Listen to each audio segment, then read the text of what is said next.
இன்றே டவுன்லோட் செய்து உங்கள் ஃபேவரட் ஷோக்களை என்ஜாய் பண்ணுங்க. மரமண்ட பக்கத்துல ஹாட் அண்ட் ஷீட்ல ஃப்ளவர் எவ்வளவு அழகா இருக்கு. நான் இங்க எதுக்கு கூட்டிட்டு வந்திருக்கேன்னு கூட புரிஞ்சுக்க தெரியல. ஆனா ஐ லவ் யூ மட்டும் சொல்ல தெரியும். ஐலி, நீ என் பொறுமையை ரொம்ப சோதிக்கிற. இங்க பாரு, நேத்து நான் சொன்ன எல்லாமே உண்மைதான். நேத்து நைட்டு என்ன நடந்துச்சுன்னு எனக்கு சரியா ஞாபகம் இல்ல. காலையில கொஞ்சம் கொஞ்சமா தான் ஞாபகத்துக்கு வந்துச்சு. ஆனா அதுவும் நல்லதுதான். இத்தனை நாளா என் மனசுல இருந்ததெல்லாம் வெளியே வந்துருச்சு. எஸ், நான் உன்னை லவ் பண்றேன். அதான் சொல்லிட்டேன்ல, இப்ப நீ தானே பதில் சொல்லணும். அதை விட்டுட்டு இப்படி எதுவுமே சொல்லாம இப்படியே அவாய்ட் பண்ணிட்டே இருந்தா இதை நான் எப்படி எடுத்துக்கிறது? இப்படி மாட்டிக்கிட்டனே, என்ன சொல்றது? இப்ப தப்பிக்கிறதுக்கு வேற எந்த வழியும் இல்ல. இவரு வேற சீரியஸா இருக்காரு. வேற வழியே இல்ல. கோவத்தை மெயின்டைன் பண்ணிக்க வேண்டியதான். சாரி சிவா, எனக்கு ஒரு வழி தெரியல. என்ன நினைச்சிட்டு இருக்கீங்க உங்க மனசுல? நாம ரெண்டு பேரும் வர்மாவை பிடிக்கிறதுக்காக புருஷன் பொண்டாட்டியா நடிக்கணும். இந்திராணி அண்ணி வீட்டுக்கு போனோம். பொண்டாட்டியா நடிச்சா உண்மையாவே பொண்டாட்டியா ஆயிடுவாங்களா? என்னமோ ஓவரா அட்வான்டேஜ் எடுத்துட்டு இருக்கீங்க.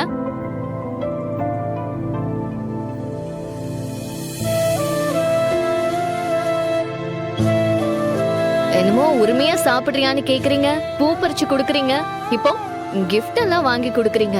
இதெல்லாம் சரியில்லை.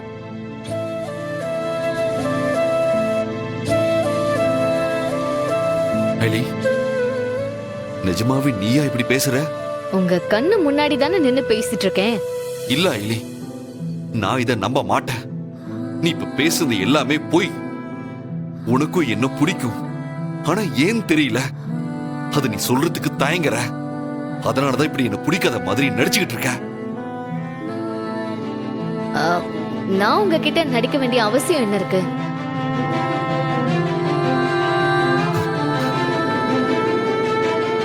இப்போ நீ சும்மாதான் சமாளிக்கிற. ஆனா உன் மனசுல என்ன இருக்குன்னு எனக்கு தெரியும். ஐலி, உனக்கு என்ன பிடிக்கும், நீயும் என்ன லவ் பண்ற, இதுதான் உண்மை. சத்தியமா சொல்றேன் ஐலி, என்னால எப்படி இதுக்கப்புறம் என் லைஃப்ல நீ இல்லாம இருக்க முடியாதோ அதே மாதிரிதான் முன்னாலையும் நான் இல்லாத ஒரு வாழ்க்கைய வாழவே முடியாது.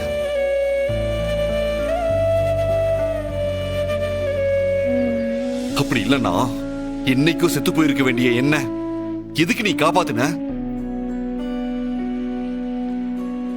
எதுக்கு நீ ஏன் கனவை நிறைவேற்றுறதுக்காக கஷ்டப்பட்டு இருக்க? இங்க பாரு, இதெல்லாம் வெறும் ஃப்ரெண்ட்ஷிப்காகன்னு சொல்றியா? அப்படி சொல்லி என்னை ஏமாத்துறதா வேணா நீ நினைச்சுக்கிட்டு இருக்கலாம். ஆனா உன் உள் மனசுக்கு தெரியும் உனக்கு என் மேல இருக்கிறது வெறும் ஃப்ரெண்ட்ஷிப் இல்ல, லவ்ன்னு. அந்த உண்மை கண்டிப்பா ஒரு நாள் வெளியே வரும். அது வரைக்கும் நான் காத்துக்கிட்டு இருக்கேன். எத்தனை வருஷம் ஆனாலும் சரி.